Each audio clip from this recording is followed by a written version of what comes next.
Hello दोस्तों, स्वागत है आपका हमारे YouTube channel DSR study point में। तो बच्चों, आज हम बात करने वाले हैं क्लास 11 के पॉलिटिकल साइंस का जो चैप्टर है जिसका नाम है कार्यपालिका।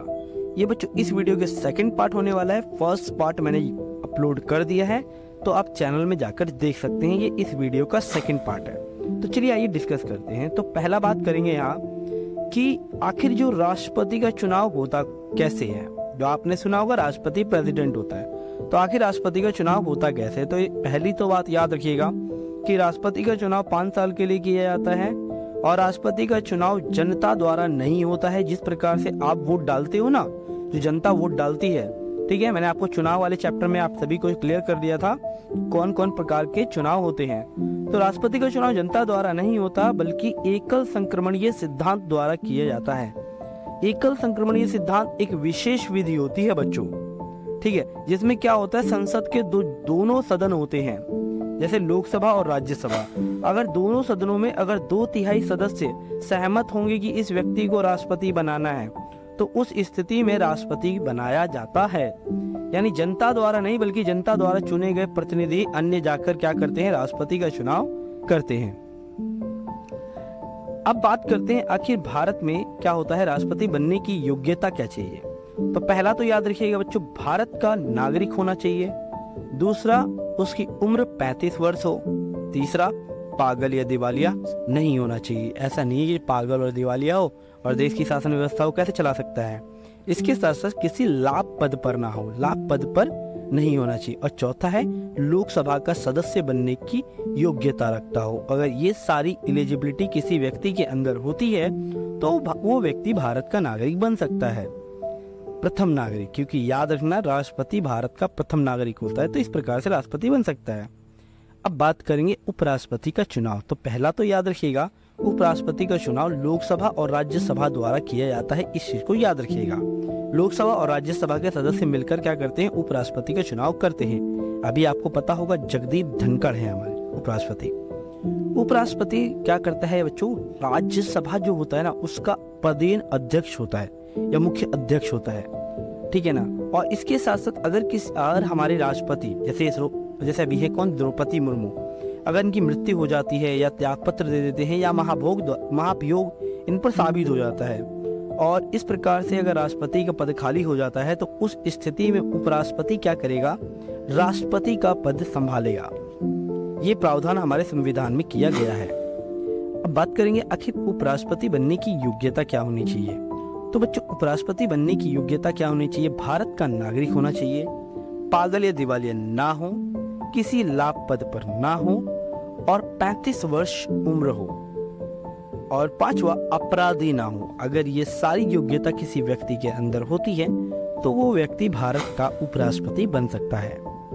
अब बात करते हैं बच्चों, आखिर हमने ये तो बात कर लिया कि राष्ट्रपति उपराष्ट्रपति को कैसे पद कैसे नियुक्ति होती है। अब बात करते हैं आखिर इन्हें पद से कैसे हटाया जा सकता है। तो राष्ट्रपति को पद से हटाने की विधि के बारे में बात करेंगे। तो पहला तो याद रखना बच्चों, किसी भी कोई बड़ा अधिकारी है, अगर उसके सामने राष्ट्रपति का अपराध अगर सिद्ध हो जाता है तो उसे महाभियोग कहते हैं, और राष्ट्रपति को क्या किया जा सकता है, महाभियोग के द्वारा ही हटाया जा सकता है ना। और इसके लिए अब महाभियोग कहाँ साबित होना चाहिए, संसद के दोनों सदनों में। अगर संसद के दोनों सदनों में 2/3 सदस्य सहमत हो जाएं कि हाँ भाई ये राष्ट्रपति दोषी है और इसे पद से हटा देना चाहिए, तो उस स्थिति में राष्ट्रपति को पद से हटाया जा सकता है।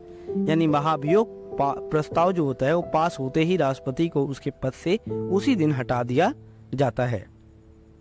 अब बात करते हैं उपराष्ट्रपति को। तो याद रखिए बच्चों, अभी मैंने आपको बताया उपराष्ट्रपति को पद से हटाने के लिए राज्यसभा में प्रस्ताव पास किया जाता है, क्योंकि राज्यसभा का अध्यक्ष ही कौन होता है, उपराष्ट्रपति। और इस प्रस्ताव जब राज्यसभा में पास हो जाता है तो इसे लोकसभा में जाना अनिवार्य होता है। फिर लोकसभा के अगर सदस्य सहमत हो जाते हैं तभी क्या किया जाता है, उपराष्ट्रपति को उसके पद से हटाया जा सकता है। तो ये होती है बच्चों उपराष्ट्रपति को पद से हटाने की विधि। अब बात करते हैं भारत में प्रधानमंत्री की नियुक्ति कैसे होती है। तो पहला तो याद रखिएगा बच्चों, भारत में प्रधानमंत्री की जो नियुक्ति होती है वो राष्ट्रपति करता है। और याद रखना, राष्ट्रपति उसी व्यक्ति को प्रधानमंत्री चुनता है जो क्या हो बच्चों, लोकसभा में बहुमत दल का नेता होता है। यानी जिसे लोकसभा में बहुमत मिला होता है। अगर किसी व्यक्ति को बहुमत नहीं मिलता तब भी राष्ट्रपति के पास इतनी पावर होती है कि वो लोकसभा में किसी व्यक्ति को उठाकर वो राष्ट्र जो प्रधानमंत्री है वो बना सकता है। लेकिन उस व्यक्ति को क्या करना पड़ता है, मतलब निश्चित एक टाइम पीरियड दिया जाता है। इस टाइम पीरियड में क्या किया जाता है, लोकसभा में उसे बहुमत साबित करना होता है। चलिए इसको ना एक एग्जाम्पल के द्वारा हम समझते हैं कि आखिर कैसे होता है। तो बच्चों हुआ क्या था, 1998 में एक बार जब चुनाव में जो बीजेपी के थे, ठीक है ना, सहयोगियों को क्या मिला था, 251 सीटें मिली थी और बहुमत से 21 सीटें कम थी। यानी होता क्या है बच्चों, 272 सीटें अनिवार्य होती है तभी प्रधानमंत्री का चुनाव हो सकता है। तो 21 सीटें कम थी।